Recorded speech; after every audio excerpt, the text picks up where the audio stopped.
Mesdames et messieurs, chers téléspectateurs, bienvenue sur l'heure de la révélation. Aujourd'hui, nous allons continuer notre message.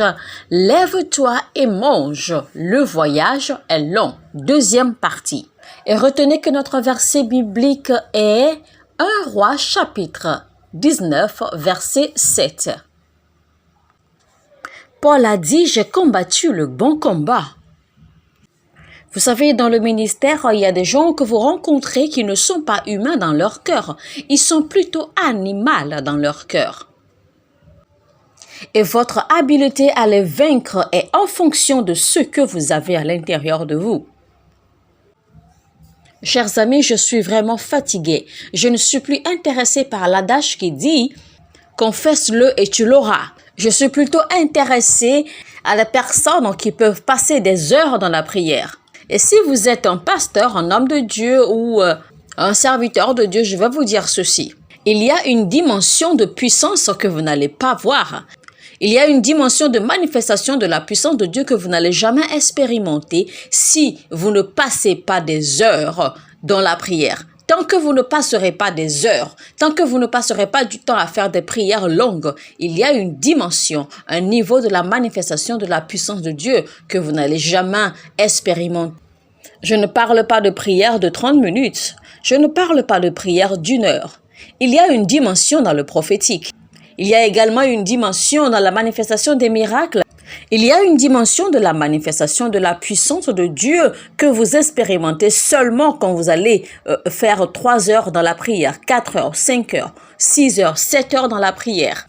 Et cette dimension, cette manifestation n'arrive pas avec 30 minutes ou 1 heure de prière seulement. Jésus-Christ dans Luc 6, verset 12, la Bible nous fait comprendre qu'il a prié toute la nuit. Mangez maintenant, car votre voyage est long. Et retenez que tout ceci doit suivre un processus. Vous vous rappelez que David a été oint par Samuel. Mais cela n'était pas suffisant pour le conduire au trône.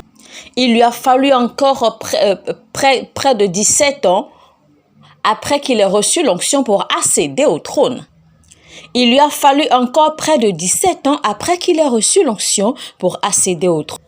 Car il avait aussi besoin de payer le prix pour ça. Car c'est une erreur quand l'onction de roi repose sur un homme. Car inévitablement, car oui, l'enfant peut commettre des erreurs, il faut simplement le tolérer. David pouvait commettre des erreurs à cet âge-là, oui, mais il fallait simplement le tolérer. Car à cet âge, normalement, David ne savait absolument rien de la structure de la royauté. Donc, il a dû avoir du temps pour apprendre. Il a fallu qu'il paye le prix pour pouvoir accéder au... Je vais vous dire ceci. L'un des stages ou l'un des niveaux élémentaires pour une onction authentique, c'est de traverser, c'est de faire face aux batailles. L'un des stades élémentaires pour une onction authentique, c'est la confusion. C'est des moments de confusion dans la vie. Vous devez savoir que le monde naturellement réagira contre vous. Il y a beaucoup qui malheureusement ne savent pas ce qu'ils portent. Parce que vous n'avez pas passé du temps, vous n'avez pas eu du temps pour passer par le processus. Il a posé cette question à la dame dans 2 Rois chapitre 4. Qu'as-tu dans ta maison? Et la femme qui répond, rien. Alors qu'il y avait de l'huile dans sa maison, mais elle l'a dévalorisée.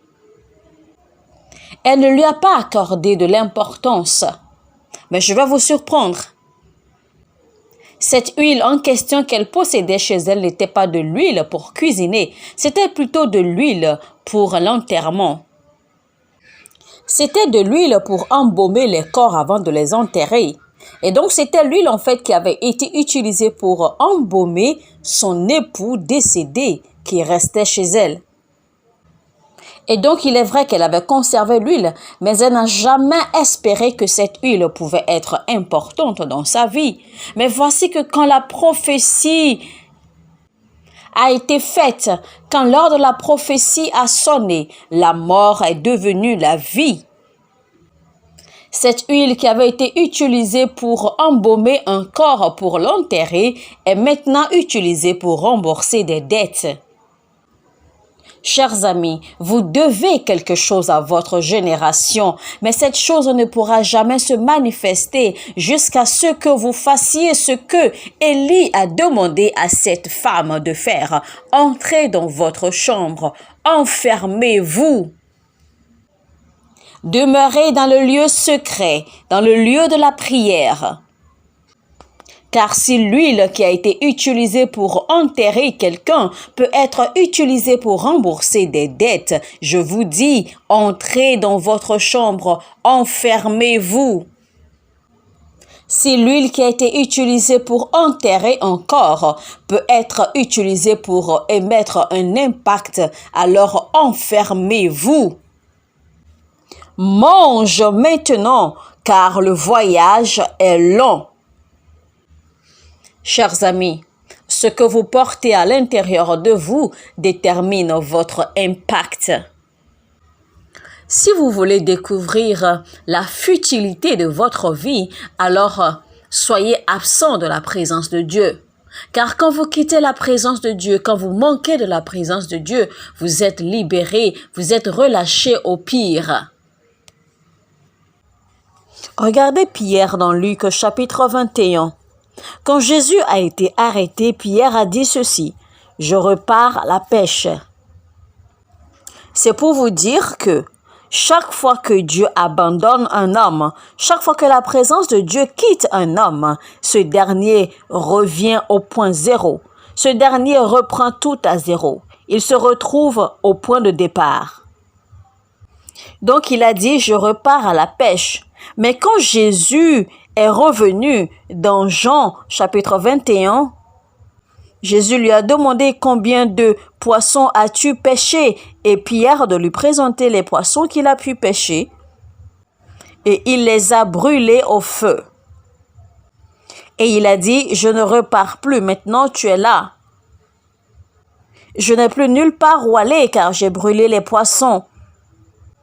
Aucun homme ne peut tenir solide, aucun homme ne peut tenir ferme dans le royaume de Dieu s'il passe son temps à regarder en arrière.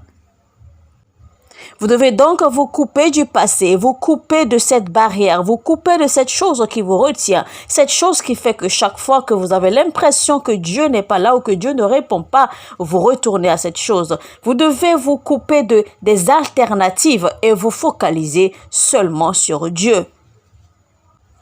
Vous savez, de la même façon qu'il y a des véhicules flambant neufs, il y a également des véhicules déjà utilisés, des véhicules deuxième main ou des véhicules d'occasion comme on dit.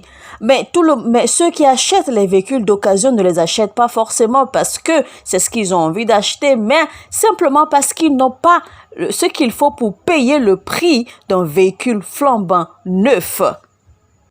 C'est pour vous dire qu'il y a des dimensions dans le ministère à atteindre. Mais le problème que nous avons ici, c'est le prix à payer. Car tout le monde n'est pas prêt à payer le prix qu'il faut pour atteindre un ministère à dimension extraordinaire.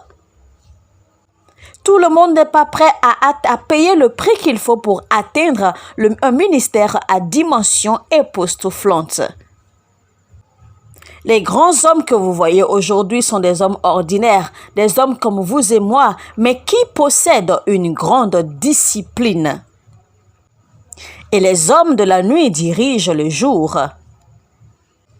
Imaginez que vous êtes pasteur, vous êtes un homme de Dieu et vous avez un culte le dimanche matin et vous vous réveillez à 5 heures du matin seulement. Vous allez au lit à 21 heures ou à 22 heures et vous vous réveillez à 5 heures du matin. Quel genre de pasteur êtes-vous? Vous ne vous réveillez même pas au milieu de la nuit pour prier. Vous devez avoir du temps pour prier dans la nuit. La nuit devrait être votre passion. Vous devez avoir une vie d'étude de la parole. Vous devez avoir une vie de prière. La grandeur de votre futur, la grandeur de votre devenir est déterminée ou alors est prédéterminée par votre nourriture, c'est-à-dire par ce que vous inglutinez aujourd'hui, par ce que vous mangez aujourd'hui, c'est-à-dire par ce que vous portez, ce que vous mettez, ce que vous déposez à l'intérieur de vous aujourd'hui. La Bible dit que Élie s'est lancé dans un jeûne et prière de 40 jours, mais dans la force de ce repas qu'il a pris. Donc ça veut dire que ce qu'il a mangé, ce repas qu'il a pris, a pu le tenir seulement pour 40 jours. Ça veut dire que votre manifestation s'arrête là où votre préparation s'arrête. Ce repas qu'Élie a mangé a pu simplement le tenir pendant 40 jours. Donc, je répète, votre manifestation s'arrête là où votre préparation s'arrête. Il y a beaucoup de gens aujourd'hui qui désirent avoir un ministère à haute dimension, qui désirent avoir des grandes merveilles, des manifestations de la puissance de Dieu, mais sans être prêts à payer le prix qu'il faut. Malheureusement, sur le marché public, les motivateurs sont arrivés aujourd'hui détruire complètement, diluer la révélation du jeûne, la révélation de la prière, la révélation du combat spirituel. Nous ne prions pas à cause des ennemis. Nous ne faisons pas les combats spirituels forcément à cause des ennemis. Mais nous prions parce que nous recherchons une intimité avec Dieu. Nous prions parce que nous recherchons la manifestation de la vraie puissance de Dieu. C'est à cela qu'on reconnaît les vrais ministres de Dieu. C'est à cela qu'on reconnaît la vraie manifestation, l'authenticité de la puissance de Dieu.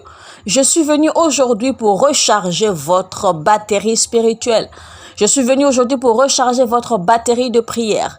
Je suis venu pour booster à nouveau votre envie, votre désir pour la prière, votre désir pour la présence de Dieu. Le ministère se prépare et se lance dans les lieux secrets de la prière. Quand vous vous enfermez dans la présence de Dieu, vous rapportez les gens à Dieu. Mais quand vous sortez, alors c'est là que vous pourrez alors rapporter Dieu et ses œuvres aux hommes. Quel est votre niveau de vie spirituelle intérieure? Beaucoup sont malheureusement aujourd'hui trop charnels, trop nonchalants. Il n'y a plus de passion, il n'y a plus de faim, il n'y a plus de soif. Il n'y a plus cette envie à la prière, cette envie, cette passion à la présence de Dieu. J'ai partagé cette révélation avec les gens la dernière fois. J'ai dit que la résurrection n'est pas méritée. Personne ne mérite la résurrection.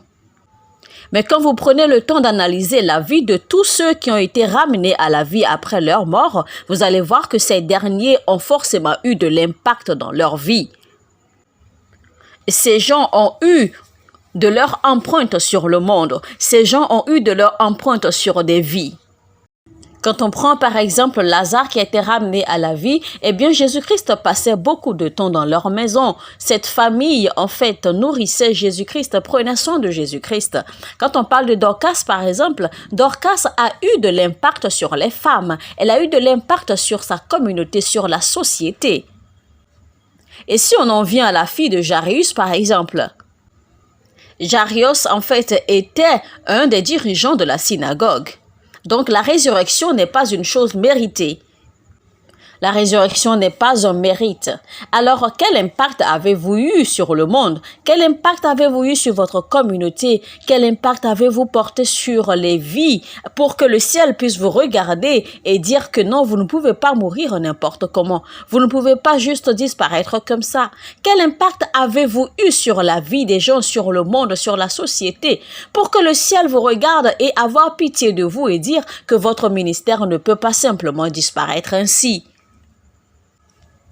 Et voilà que nous sommes malheureusement à cette génération aujourd'hui qui n'a pas le temps de se préparer. Cette génération se prépare très peu, mais c'est cette génération même qui désire avoir de grandes manifestations. Imaginez quelqu'un qui veut aller faire une croisade et qui désire que les yeux s'ouvrent, que les aveugles voient, que les boiteux se mettent à marcher, que les maladies soient guéries, que les morts ressuscitent, qu'il y ait toutes sortes de miracles. Mais ce dernier, malheureusement, il ne prend pas du temps pour lire la Bible. Il ne prend pas du temps pour passer dans la présence de Dieu. Ce dernier va simplement se mettre à prier et il va prier 30 minutes seulement. Il va prier en langue pendant 30 minutes alors qu'il se prépare pour une croisade. Que personne ne vous déçoive disant que la prière seule suffit. Non, la prière seule ne suffit pas. Il faut de l'intimité. Vous avez besoin d'avoir une relation avec Dieu. Il faut de la proximité entre Dieu et vous. Alors donc, chers amis, levez-vous, mangez maintenant, car le voyage est encore long. Chers téléspectateurs, mesdames et messieurs, ce sera donc tout pour la deuxième partie du message. Lève-toi et mange, le voyage est long. Si ce message vous a encouragé, n'hésitez surtout pas à le partager avec vos amis, vos proches, vos collègues, vos bien-aimés et surtout, appuyez sur la cloche de notification, activez-la, il est important car vous allez recevoir les alertes chaque fois que nous allons faire des publications de nos messages. Car retenez que nous avons des messages de l'apôtre Johnson Suleiman qui passent sur cette chaîne YouTube en français tous les jours, du lundi au dimanche. Nous avons les messages révélations qui passent tous les jours à 18h. Nous avons la voix du feu qui passe tous les lundis, mercredis et vendredis à 12h. Nous avons également les messages classiques, toutes les prédications, les enseignements de mardi, les cultes de dimanche qui passent en direct et les différents programmes et croisades d'évangélisation de l'apôtre Johnson Suleiman dans le monde entier qui sont transmis ici en français. Alors, chers téléspectateurs, si vous n'êtes pas encore abonné à cette chaîne, faites-le maintenant. Cela ne coûte absolument rien. Et surtout, cliquez sur le pouce levé vers le haut pour nous indiquer que vous aimez nos contenus. Sur ce, nous vous remercions de votre soutien et que Dieu vous bénisse abondamment.